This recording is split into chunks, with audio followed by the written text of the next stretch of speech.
Every time you try something new, a quiet fear rises inside. But what if that fear isn't a weakness, but a signal of growth? Watch this to the end. Some things feel wrong not because they are, but because you've never done them before. That's what he realized as he stepped into the room. It was nothing unusual, a circle of chairs, polite small talk, unfamiliar faces.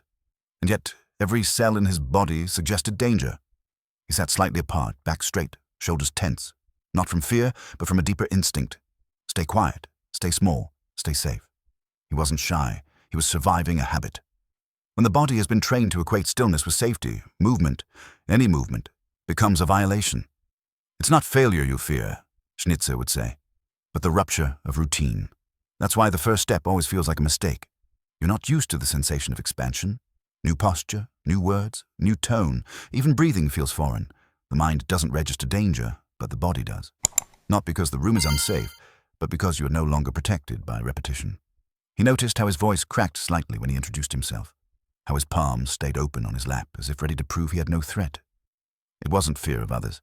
It was a body asking, are we allowed to change? What we call insecurity is often the body's response to leaving a well-worn path, and that response is not a signal to retreat, but confirmation that you're doing something real. Schnitze insisted, uncertainty is the doorway, not the alarm. It means you've stopped living automatically. It means your presence is now deliberate. That evening, when he walked out, he didn't feel proud. He didn't feel transformed. But something inside had moved, not just psychologically, but physically. He'd made the first step, and it didn't feel right. It felt new, which for the first time was enough. There are moments when the mind whispers, this isn't for you, and you want to believe it. He sat through the second meeting, the second practice, the second hour of being new, and suddenly boredom arrived. Not loud, not obvious. Just a subtle shift. His thoughts wandered, his focus scattered, his brain offering 100 reasons why this path wasn't right. It's too slow, it said. They don't get you. Maybe it's not your style. But Schnitze would argue, boredom in these moments is rarely about content. It's the mind's elegant way of exiting discomfort. The logic is perfect. Nothing's wrong, but nothing feels quite right. So you label it as boring. As if the absence of instant mastery means the presence of irrelevance. As if newness should feel familiar to be worth your time. He caught himself scrolling during a break. He wasn't tired. He was escaping, not from the room, but from the tension that came with not knowing, the anxiety of being visible yet undefined, the discomfort of being somewhere without a role already attached. And the brain, loyal to old safety, offers its escape route. You gave it a shot. It's not for you. But change doesn't feel good in real time. It doesn't come with validation.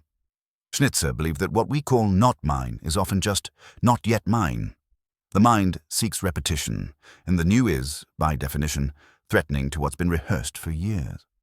Later that evening, he thought about quitting. He even drafted the message. But something paused him. A line surfaced, not from the mind, but from somewhere quieter. You don't get to call it off before you've even entered. He deleted the message. Not out of motivation, but out of awareness. He saw the pattern, the mind offering exit not because the path was wrong, but because it was uncharted. Even in new places, we carry the same silence. He thought that starting over would reset him. New space, new people, new context. But something remained. He noticed it when they asked for opinions, and his breath caught. He had one. It was clear, thoughtful, maybe even useful. But the words never left his throat. Instead, he nodded along. Someone else spoke. Someone louder. Someone comfortable with filling the room. And he once again shrank into the shape that no one asked for, but that he offered anyway. It wasn't fear, not in the way he used to know it. It was familiarity. This role, though silent, felt known, predictable, safe. Schnitze would say, the body doesn't need context to replay a pattern. It follows sensation, and the sensation of being overlooked or choosing to be isn't always pain. Sometimes it's simply what we've rehearsed, over years, over moments, until the response becomes automatic. Let them speak, I'll come later. But later never comes. He caught himself saying the same line he always did. I'm just observing for now. But in truth, he was erasing himself in real time. He wasn't watching, he was withholding, and no one noticed because he never taught them how to see him. That evening, the discomfort lingered. Not regret, but a quiet ache, a recognition. The room may be new, but the self was still bound by the old template. The mind had changed locations, but the nervous system was still playing the same choreography. He wrote a sentence in his journal. What's the point of entering new chapters if I bring the same silence into every page? Schnitze would not answer him directly. He'd only observe. Every pattern, once made conscious, loses its grip. That's the beginning of choice. Not loud rebellion, just a moment of seeing. And once you see it, the role is no longer invisible. Tension isn't a flaw. It's the first honest signal your body sends. He was used to analyzing his thoughts, used to reframing his inner doubts with logic, politeness, or humility. But one day, sitting in a new meeting, he noticed something different. Not what he thought, but how his shoulders had pulled inward, how his jaw had locked, how his breath had shortened before he'd even spoken. And for once, he didn't brush it off. This wasn't nervousness. This wasn't fear of the room. It was his body signaling, "You're not here as yourself yet." Schnitze would say, "We pathologize our discomfort because we were never taught to listen to it. But the body is not against you. It's the only part of you that doesn't know how to lie." He replayed the moment again later, this time slowly. He hadn't been unsafe. No one attacked, no one dismissed him, and yet his body acted like it was preparing for exile. Why? Because the situation was unfamiliar. Because speaking without overthinking still felt too big. Because the old reflex, wait, observe, adapt, was still active. But this time, he stayed with the discomfort. He didn't change posture, he didn't perform calmness, he simply noticed, and that changed everything. Instead of trying to fix the tension, he treated it like data, a map. Not of failure, but of transition. The tension wasn't a problem to eliminate. It was an invitation to ask, what am I protecting? And what would happen if I didn't? For the first time, he saw the discomfort not as weakness, but as a marker that something real was shifting inside. His body was not resisting the new. It was preparing to update the blueprint. And once he stopped fighting that, the breath returned. You can't grow and perform at the same time. He knew the question before he asked. It was simple. But the silence that followed it, after the meeting, after the eyes turned, after the brief pause, was unbearable. He smiled, nodded, then spent the next 3 hours replaying what he said, tone by tone, like a courtroom analysis. The fear wasn't that he was wrong. The fear was that someone thought he sounded unsure. Schnitze would say, the desire to be liked is the most refined form of control. You think it's humility, but it's avoidance. You're not protecting peace. You're managing perception. Growing up, he learned that being good meant being agreeable, that acceptance was earned through politeness, that approval was a resource, and you had to work for it. And so, whenever he stepped into a new environment, the first instinct wasn't curiosity. It was compliance. He dressed to match. He softened his words. He learned how to look confident, even when uncertain. And no one told him that this isn't confidence. It's survival. But now, in this new space, the old trick stopped working. The mask exhausted him. The delay in asking, the second-guessing, the fear of seeming too much, too little, too soon. This wasn't humility anymore. It was self-erasure. And the most radical act became this, letting himself be seen not as finished, but becoming. He didn't speak to impress. He didn't joke to disarm. He asked the question again, not better, not sharper, just clearly. Some people nodded. Some didn't. But this time, he didn't flinch. He didn't need everyone to like him. He just needed one person to stay himself. Your strength lives in the words you were once too afraid to say. There was a moment, small, forgettable to others, when he spoke and didn't shrink. It wasn't a loud declaration, no raised voice, no grand point to prove.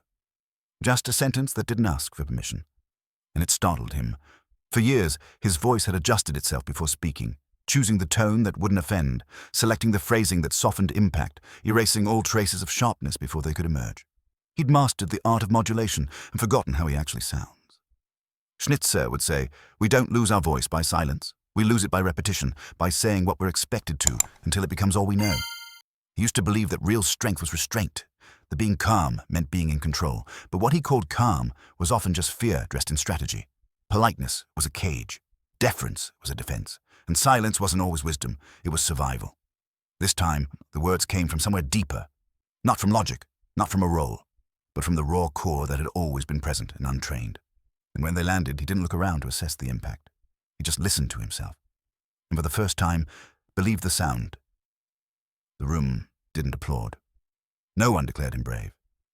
But his chest felt different, like a door had opened inward. He walked home quietly that evening.